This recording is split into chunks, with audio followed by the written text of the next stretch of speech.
Halo, selamat pagi Votris dan Clara. Salam jumpa lagi dengan Mister hari ini ya. Mister berharap Mister menjumpai Votris dan Clara juga keluarga di rumah dalam keadaan yang sehat ya. Hari ini kita belajar pelajaran 23 tentang hidup berukun dengan tetangga. Kalau kemarin kita sudah belajar tentang bagaimana kita hidup dengan tetangga. Nah, hari ini dalam lingkup yang kecil bagaimana kita hidup berukun dengan tetangga kita ya. Nah, sebelum kita belajar, terlebih dahulu kita memohon kehadiran Tuhan ya.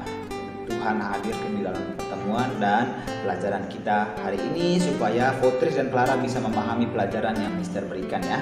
Kita siapkan hati kita untuk berdoa. Dalam nama Bapa dan Putra dan Roh Kudus. Amin. Tuhan Yesus, kami merasa bangga dengan tetangga kami.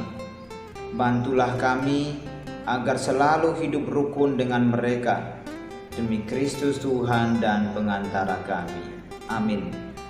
Kemuliaan kepada Bapa dan Putra dan Roh Kudus, seperti pada permulaan, sekarang, selalu, dan sepanjang segala abad. Amin. Dalam nama Bapa dan Putra dan Roh Kudus. Amin. Baik Votris dan Clara, kemarin kita sudah belajar bagaimana hidup dengan tetangga. Nah, hari ini kita bagaimana belajar tentang hidup berukun ya, bagaimana sikap kita terhadap tetangga di sekitar kita. Tetangga itu adalah orang yang rumahnya itu dekat dengan rumah kita ya, baik di depan, di belakang, di samping kiri maupun di samping kanan rumah kita. Baik mereka yang beragama lain dengan kita maupun mereka yang beragama sama dengan kita. Hidup bertetangga itu sangat menyenangkan.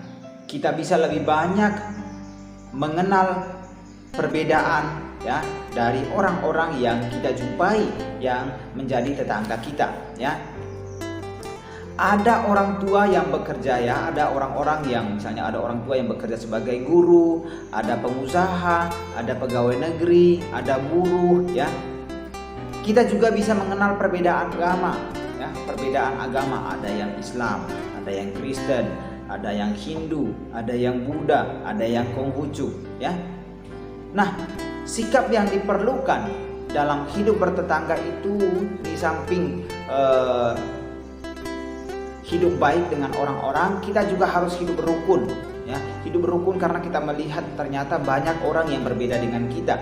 Dari berbeda pekerjaan, juga berbeda keyakinan atau agama. Misalnya tadi ada Islam, ada Hindu, Buddha, ya, Kristen, Konghucu. Nah, kita harus hidup berukun dengan tetangga kita. Kerukunan berarti hidup harmonis dengan tetangga. Ya, hidup harmonis dengan tetangga. Saling menghargai dan tidak ada pertengkaran. Sebagai orang Kristiani, kita perlu ya, sebagai orang Kristiani, orang yang percaya kepada Tuhan Yesus, kita perlu meneladani bagaimana sikap Tuhan Yesus ya, yang suka berteman dan bergaul dengan siapa saja. Tuhan Yesus mengatakan bahwa kita harus mengasihi sesama kita. Ya. Nah, berikut ini ada cerita tentang seorang pemburu dan seorang gembala ya, seorang pemburu dan seorang gembala. Kita lihat di halaman 98. Nah, sebelum kita melihat mendengar ceritanya, kita lihat di gambar di atas itu ya. Ada gambar pertama, kita lihat di situ. Apakah gambar itu dapat kita teladani, dapat kita jalankan di dalam kehidupan kita, dapat kita tiru? Mister berharap jangan meniru perbuatan di gambar nomor 1, karena di gambar nomor 1 itu mereka sedang berantem, sedang berkelahi. Kita diharapkan untuk tidak demikian. Lalu gambar nomor 2, bagaimana orang yang bermain bersama. Nah, itu yang diharapkan, mereka bermain bersama. Gambar nomor 3, bagaimana saling mengunjungi, saling memberikan ucapan selamat ketika tetangga-tetangga kita merayakan hari raya keagamaannya. Nah, kita harus, misalnya teman kita ada yang merayakan hari raya Ramadan, Lebaran misalnya, ada yang merayakan Imlek misalnya, kita memberikan ucapan selamat dan kita memberikan ucapan selamat sebagai bentuk kita hidup rukun dengan mereka. Nah, hidup rukun dengan mereka. Jangan sampai kita itu kan mereka agama lain, kita tidak boleh bersalaman dengan mereka. Itu tidak diajarkan oleh Tuhan Yesus kepada kita. Kita harus berbaik, kita harus baik, melakukan perbuatan baik dengan siapa saja, baik mereka yang berbeda pekerjaan dengan orang tua kita, baik mereka yang beragama berbeda dengan orang tua kita, ataupun mereka yang berbeda suku dengan kita. Nah, kita lihat cerita gembala dan pemburu. Nah, kita lihat sama-sama. Baca sama-sama ya. Pada zaman Tiongkok kuno, terdapat seorang gembala domba yang memiliki tetangga seorang pemburu. Jadi gembala dan pemburu ini hidupnya bertetangga, bersebelahan rumahnya. Pemburu ini memiliki anjing-anjing ganas yang sering kali meloncati pagar gembala ini dan mengejar domba-domba miliknya. Ya, jadi anjing-anjing dari yang punya pemburu tadi itu ganas. Dia lompat ke pagar sebelah, pagar rumahnya gembala ini dan mengejar domba-dombanya gembala ini. Nah, beberapa kali sang gembala mengingatkan tetangganya tentang anjingnya, namun selalu tidak diindahkan, tidak dihiraukan oleh pemburu itu. Sampai suatu hari, anjing pemburu tersebut kembali melompati pagar dan melukai beberapa domba sang gembala tersebut. Kesal dan marah akan kejadian ini, sang gembala langsung pergi ke kota melaporkannya kepada hakim. Ya. Hakim mendengar seluruh cerita keluh kesah si gembala. Lalu hakim tersebut berkata, "Saya bisa saja menghukum pemburu tersebut dan memerintahkan dia untuk mengurung dan merantai anjing-anjing miliknya. Akan tetapi kamu akan kehilangan seorang teman dan mendapatkan seorang musuh. Mana yang kamu pilih? Apa yang kamu inginkan? Kamu memiliki seorang, mana yang kamu ingin? Memiliki teman atau memiliki musuh?" Mendengar pertanyaan dari hakim ini, sang gembala kemudian merenung sesaat dan menjawab dengan hati-hati, Saya tentu memilih seorang teman. Tetapi bagaimana caranya agar saya tetap memiliki teman dan saya tidak dirugikan? Baik, saya akan memberikan nasihat yang dapat kamu jalankan sepulang dari tempat ini, jawab sang hakim. Mendengar nasihat yang diberikan oleh hakim, sang gembala pun setuju dan pulang ke rumah. Nah, sampai di rumah, sang gembala langsung memilih 3 ekor domba terbaik yang dimilikinya dan diberikan kepada 3 anak laki-laki tetangganya itu, anak dari si pemburu tadi. Anak-anak tersebut sangat bersukacita dengan pemberian dari gembala tadi dan mulai bermain bersama dengan domba barunya itu, peliharaannya itu. Nah, sang pemburu bapaknya tadi demi menjaga mainan baru dari anak-anaknya, dia mengurung anjing-anjingnya. Jadi kita melihat bagaimana seorang tetangga tadi yang gembala tadi memberikan anak-anak pemburu tadi seekor domba, masing-masing satu ekor. Dan pastilah ayahnya ini tidak mau pemberian itu, apalagi anak-anaknya sudah suka dengan mainan baru itu, pasti ayahnya pun tidak mau mainannya itu digigit oleh anjingnya. Maka dia mengurung anjingnya. Nah, di sini karena dia mengurung anjingnya, dombanya anak-anak tadi tidak digigit oleh anjing, juga dombanya gembala tadi tidak digigit oleh anjing, ya kan? Kita melihat bagaimana trik atau nasihat dari hakim ini begitu sangat baik. Nah, karena melihat gembala ini sangat baik, maka pemburu ini seringkali setelah kejadian itu membagikan hasil buruannya. Misalnya dia dapat babi hutan, mendapat dari hutan itu dapat hasil buruan, dia bagi juga untuk gembala. Nah, gembala juga merasa bahwa tetangganya ini sudah baik, maka dia juga membagikan, ada dagingnya, ada sayurnya, ada wortelnya, dia bagikan juga kepada gembala tadi, pemburu tadi. Jadi yang tadinya mereka itu adalah musuh karena peliharaan mereka, jadinya mereka berteman. ya kan, jadinya mereka bersahabat, jadinya mereka bertetangga dengan baik. Nah, kita lihat nasihat dari hakim tadi. Kamu mau memilih seorang teman atau memiliki seorang musuh? Lalu kata gembala, saya mau memiliki seorang teman.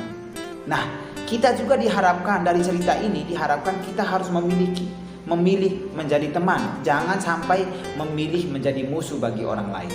Nah, dengan tetangga kita juga harus memilih menjadi teman. Jangan memilih menjadi musuh. Seperti yang Mister jelaskan pada minggu lalu, tetangga kita itu adalah mereka yang paling dekat dengan kita, saudara yang paling dekat. Nah, ketika kita misalnya mengalami musibah, orang pertama yang membantu kita ya tetangga kita itu, bukan orang lain. Mungkin keluarga kita itu ada yang di Flores, ada yang di Lingga, ada yang di Jawa. Itu terlalu jauh, mungkin butuh waktu 2 atau 3 hari. Tetapi tetangga kita adalah yang paling dekat. Mereka pasti akan datang dengan secepatnya membantu kita yang mungkin sedang mengalami masalah. Nah, berikut ini kita akan melihat video bagaimana Bunda Maria mengunjungi Elizabeth, saudaranya. Ya, kita nonton dulu. Beberapa waktu kemudian berangkatlah Maria dan langsung berjalan ke pegunungan menuju sebuah kota di Yehuda. Di situ ia masuk ke rumah Zakaria dan memberi salam kepada Elizabeth. Dan ketika Elizabeth mendengar salam Maria, melonjaklah anak yang di dalam rahimnya, dan Elizabeth pun penuh dengan Roh Kudus. Diberkatilah engkau di antara semua perempuan. Siapakah aku ini sampai ibu Tuhanku datang mengunjungi aku? Sebab sesungguhnya ketika salammu sampai kepada telingaku, anak yang di dalam rahimku melonjak kegirangan. Dan berbahagialah ia yang telah percaya, sebab apa yang dikatakan kepadanya dari Tuhan akan terlaksana. Lalu kata Maria, jiwaku memuliakan Tuhan, dan hatiku bergembira karena Allah, Juru Selamatku. Sebab ia telah memperhatikan kerendahan hambanya. Sesungguhnya mulai dari sekarang, segala keturunan akan menyebut aku berbahagia. Karena Yang Maha Kuasa telah melakukan perbuatan-perbuatan besar kepadaku, dan namanya adalah Kudus. Dan rahmatnya turun-temurun atas orang yang takut akan Dia, seperti yang dijanjikannya kepada nenek moyang kita, kepada Abraham dan keturunannya untuk selama-lamanya. dan Maria tinggal kira-kira 3 bulan lamanya bersama dengan Elizabeth, lalu pulang kembali ke rumahnya. Nah, Potris dan Clara, kita sudah melihat video bagaimana Bunda Maria mengunjungi Elizabeth. Nah, Bunda Maria ini dari Nazaret, sedangkan Elizabeth dan Zakaria ini tinggalnya di Yehuda, di daerah pegunungan. Nah, ketika kita melihat tadi bahwa ketika salam Bunda Maria menyampaikan salamnya, bayi dalam kandungan dari Elizabeth melonjak kegirangan. Artinya Elizabeth merasa gembira, bayinya juga sangat gembira dengan kunjungan dari Bunda Maria. Nah, apa yang dilakukan oleh Bunda Maria di rumah Elizabeth? Kita lihat di halaman 101 pertanyaannya. Bunda Maria membantu Elizabeth, membantu merawat Elizabeth, karena kita lihat bahwa Elizabeth ini adalah orang yang sudah tua, tapi dia baru mendapatkan keturunan di saat ketika dia sudah tua. Maka Bunda Maria membantu mempersiapkan persalinannya Santa Elizabeth, ya. Nah, yang dapat kita teladani dari Bunda Maria adalah bagaimana kepedulian dari Bunda Maria kepada keluarganya, kepada tetangganya, kepada orang-orang yang membutuhkan bantuan. Nah, kita juga kalau misalnya ada tetangga kita yang membutuhkan bantuan kita harus memberikan bantuan. Ketika tetangga kita mengalami kesulitan, kita harus secepatnya untuk datang membantu mereka. Karena mereka lah yang seperti Mister katakan tadi, mereka yang paling dekat dengan kita. Ketika kita mengalami masalah juga pasti mereka yang pertama datang, di samping keluarga kita yang jauh, ya.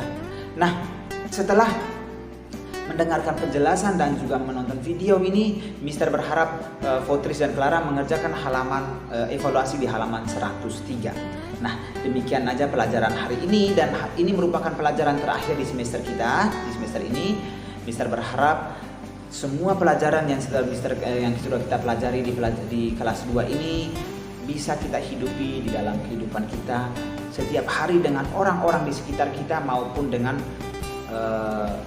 keluarga kita, juga dengan Tuhan. Bagaimana kita juga berdoa, percaya kepada Tuhan, ya, dari semua pelajaran yang sudah kita pelajari. Juga bagaimana sikap kita dengan tetangga kita, dengan orang tua kita, dengan semua orang, dengan sesama kita, ya. Nah, demikian saja pelajaran hari ini. Mister berharap tugasnya dikerjakan dan pelajaran yang Mister berikan mudah-mudahan Fotris dan Clara bisa memahaminya dengan baik, ya. Dan pelajaran sudah berakhir. Mister berharap juga Fotris dan Clara menyiapkan diri untuk ulangan minggu depan, juga menyiapkan diri untuk ujian semester, ya. Nah, demikian saja pelajaran hari ini. Tetap jaga kesehatan, karena masih pandemi. Kita tetap menjaga kesehatan, tetap menjaga protokol kesehatan, ya. Cuci tangan, memakai masker, dan menghindari kerumunan kalau misalnya kita keluar ke rumah, ya, keluar ke rumah kita, ya. Kita jalan-jalan menghindari kerumunan. Oke? Demikian saja pelajaran hari ini. Selamat pagi dan salam sehat, nak.